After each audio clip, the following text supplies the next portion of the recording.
ame septembre kalo kile mugana bi samba flamuwa ani durubi sibiri awno be kala jeni wakati na maliko na maliko ka obe fulunu ka doka wakati uchuko yaka ayo bisimila bi maliko na foni ka bamana nga kuna foni okeneka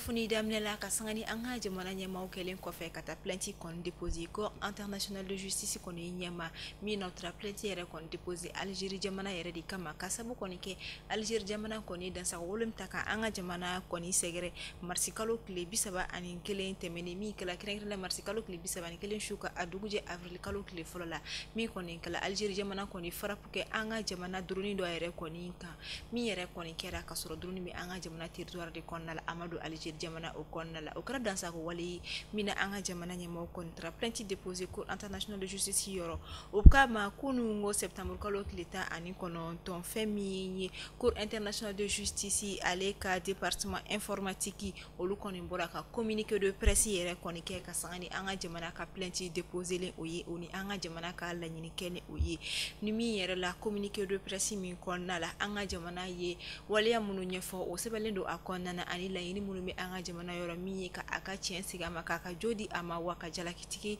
o nyangi chogoya mina kuma koni nyefora ni chogo na communiqué de presse konna la mais cour international de justice koni ajira ka fo ko fem yu ko communiqué de presse o koni me ke cour yere ka greffer de koni fe mina avec une information informatique ou de koni ko me akonta ira ka fo ko document officiel do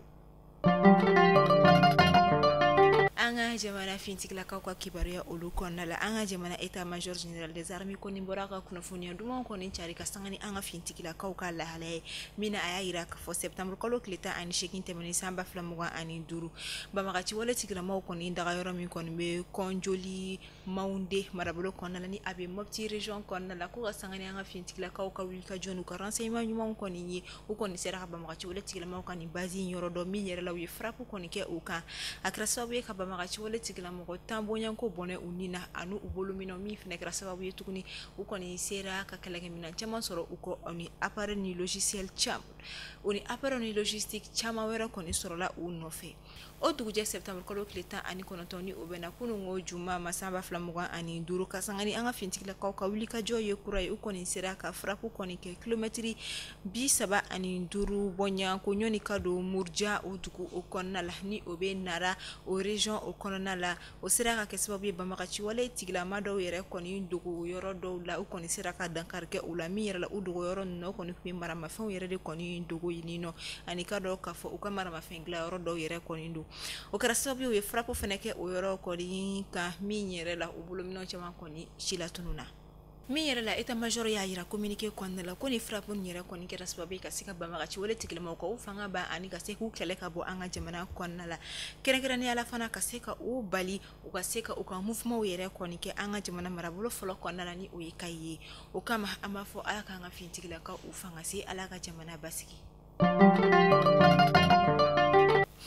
22 septembre ale bigi sensaka gere kana mi anga jamana ka yere ma horonya tali sanyelema oye o kama femi ka do ka fo fare ko nyana jepina ko ka anga jamana ministre mnyeshinu shifina ko ani fare ko nyana je ko nya oluma ni oye Abdul Kasim Ibrahim Fombaye ale ko ni mboraka nya fole ke mina ya yira ka fo samba flam wanna ni samba flam wan tur konnala anga jamana fare ko nyana je kelo ko ni ujeni rofin kosobe mi yere ko na wudana ni midai chama ni anga jamana konnala abita midai keme midai biduru ani kono ton bonyanko min yere koni nani atagalaje médaille bioro ani sabade bala munye médaille d'or olu ye o kofe médaille biduru ani kele olu ye médaille d'argent ye ani bronze binani ani duru médaille nunu koni nana kaira ka fo anga jamana yere koni fare ko nyana je bina ku ka wulle no ka jo kosobe wa abeka junior of competition national international mondial yere olu chamana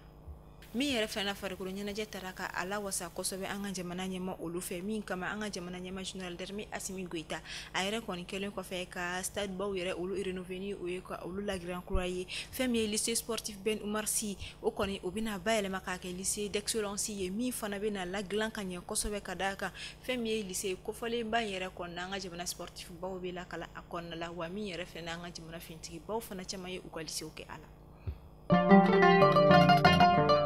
wala sa ka se ka jatike wale ani bamagaci wale tigilamaw kɛlɛ ka bɔ an ka jamana kɔnɔna la ka basigi o sigi kana an ka jamana état major général des armées général Umar Jara ale kɔni bɔra ka kuma ni spécial 22 septembre o okumu kɔnɔna mina ayi ayira ka fɔ ala ɲini ba bɛ an ka jamana ɲɛma olu kɔnɔna ka recrutement ba kɔni kɛ min ye mɔgɔ taw olu ye min na u kɔni bɛna sɔrɔsi mɔgɔ kura maa ba 24 bɔɲanko yɛrɛ kɔni ta o fɛnɛ tɛna kɛ a bannen agent de sécurité maa ba 9 fana u bɛna olu ta an ka jamana kɔnɔna fantan naani bɛɛ lajɛlen fɛ ka se ka u lacari cogoya min na walasa ka se ka an ka jamana kɔnɔna la ka basigi sigi kana ani ka jatigɛ wale tigilamaw kɛlɛ ka bɔ an ka jamana kɔnɔna la an b'a fɔ ala k'an ka jamana ɲɛmaw fanga sigi an ka fintigilakaw la ka na ka jamana basigi kasangani an ka jamana ɲɛmaw kɛlen kɔfɛ ka kunnafoniya kɔni cari ko fɛn min ka dɔn k'a fɔ fonction publique domaine kɔnɔna la fonctionnaire caman bɛ minnu bɛ ka baara kɛ ka sɔrɔ o enrôler o tɛ kasangani kunnafoniya carili ye maa caman kɔni bɔra fonction publique kɔnɔna la k'a yira k'a fɔ olu enrôler don wa fana u ka récépissé bɛ o bolo k'u tɛ se k'a faamu k'a fɔ ko olu tɔgɔ kɔni bɛ agent non enrôlé yɛrɛ o kɔnɔna o kɛra sababu ye min yɛrɛ la u ka syndicat kɔni tun ye a yira k'a fɔ ko fɛɛrɛ ka sɔrɔ a la walima u kɔni bɛ grève ba kɔni kɛ min ye baara bila o ye o kɛra sababu ye syndicat ɲɛmaw ani an ka jamana ɲɛmaw kɔni ye sigi ka kuma o yɛrɛ kɔni kɛ min kɛra alamisa don septembre kalo tile 18 san 2025 Bamako faba o kɔnɔna la sigi ka kuma min kɔnɔna la u ye fɔ ka bɛn kɔni kɛ o kɔni ye senfɛ a yirala k'a fɔ agent maa ba 6 bɔɲanko olu kɔni ka sara olu bɛna sara nka a tɔ maa ba 36 kɔni olu ka sara kɔni tigɛlen mina to kalo 3 o kɔnɔna la an bɛ wagati min na i ko sisan ka sanga ni o kɔni kɛli ye fɛn min syndicat maaw kɔni nimisi wasalen bɔra kuma lasigi yɔrɔ o kɔnɔna u ye a yira k'a fɔ ko u kɔni bɛ jamana ɲɛmaw ka nin wuli ka jɔ in kɔni fɔ wa u b'a jigiya k'a fɔ tɔw fana kɔni bɛna bila u ka hakɛw kɔnɔna la donna nataw la an bɛ taa an songo ka olu fɛ yen nɔ ka sanga ni ɲanima dogo baga minnu kɔni sigiyɔrɔ bɛnnen don an songo ma ni o ye maa minnu bolila ka taa o ɲɛma dogo an songo dugu kɔnɔna la o maa 35 bɔɲanko olu de kɔni f'i ye formation olu sɔrɔ formation yɛrɛ fana kɔfɛ baarakɛminɛnw taara ka di u ma walasa u sigilen kana to tentɔ ka to dɛmɛ ma kɔnɔ o la o kɔni bɛ tali kɛ tailleur 15 minnu yɛrɛ kɔni formation kɛ coupe ani couture la ni o ye kalali ani tigɛli o kɔnɔna ye wa ni machine tilala ka ta ka di u ma ani u kɔfɛ minnu ye baara yɔrɔ fana formation kɛ o matériel fana dafalen tilala ka ta ka di u ka se ka u yɛrɛ dɛmɛ cogoya min na nin kɛra ka sanga ni alamisa 2 septembre kalo tile 18 an songo ka olu fɛ yen nɔ min kɛra ONG Amasa olu ka bolodi ɲɔgɔnma kɔnɔna la min yɛrɛ ni a financera JIS yɛrɛ fɛ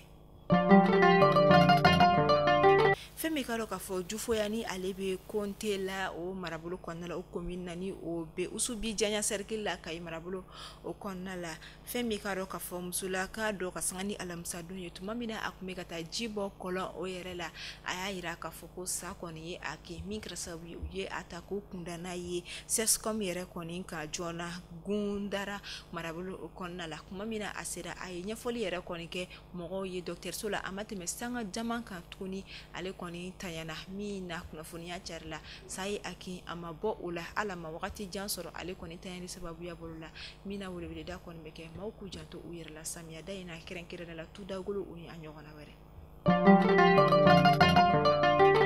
an bɛ taa kɔkan kibaru la ni wagati in na kalo 3 tɛmɛnen kɔfɛ fɔɲɔgɔnya la Ameriki jamana ni Chine jamana ni ɲɔgɔn cɛ kɛrɛnkɛrɛnnenya la Ameriki jamana ɲɛma Donald Trump ani Chine jamana ɲɛma Xi Jinping olu ni ɲɔgɔn cɛ a yirala k'a fɔ ni wagati laban in na u kɔni ye bɛnkan sira olu ta u ni ɲɔgɔn cɛ min yɛrɛ kɔnɔna ni jamana ɲɛma fila kɔni ye nɛgɛjuru siraw kɔni tɛmɛ u ni ɲɔgɔn cɛ walasa u bɛ se ka bɛnkanw yɛrɛ o sɔrɔ min yɛrɛ la u kumara fɛn caman kan ni o dɔ bɛ tali kɛ u ka jamana ni ɲɔgɔn cɛ jako koɲɛw la fo ka taa se Ukraine o kow ma ani ka taa se bɔlɔlɔ sira TikTok o koɲɛw ma hakilila jigila wagati laban ninnu kɔni na tasuma tun wulilen don Russie wagati laban ninnu na furukufuruku kɔni tun fanga bonyalen don kosɛbɛ Ameriki jamana ni Chine jamana ni ɲɔgɔn cɛ kɛrɛnkɛrɛnnen la jago ko ta sira fɛ min yɛrɛ la Ameriki jamana kɔni tun ye fɛn min ka dɔn k'a fɔ Chine jamana ka minɛn minnu kɔni bɛ don a fɛ yen nɔ a tun ye u didoani ye wari kɔni o yɛlɛ kosɛbɛ ameta Fransi jamana kɔnɔna la hali n'a sɔrɔ ni wagati na a ka kalan kosɛbɛ Fransi jamana kɔnɔna la min na Fransi jamanadenw kɔni bɛ ka bɔ ka damakasili kɔni kɛ ko fɛn min ye président Emmanuel Macron a ka taa ka bɔ u kunna u ti a ka fanga fɛ tuguni min na fɛn min ye manifestation caman kɛla ni groupe caman kirila ni laɲiniba caman bɛ u la nka wagati kelen de la Emmanuel Macron a furumuso Brigitte Macron ale fana bɔra ka ɲɛfɔli kɔni kɛ ka sanga ni ale yɛrɛ fɛnɛ ka lahalaya ye bɛɛ sɛbɛ min ye sababu yala a ye a yira ka fɔ ko maaw kɔni a kunnafoniya cari ka taa diɲɛ fantan naani bɛɛ lajɛlen fɛ k'ale kɔni tɛ muso ye ko cɛ de ye ale ye min na a bɔra ka na ni preuve scientifique yɛrɛ kɔni min ye preuve yɛrɛ minnu sɛgɛsɛgɛlen don kosɛbɛ ka fɔ ko ale kɔni ma wolo cɛya la ale bangera musoya de la.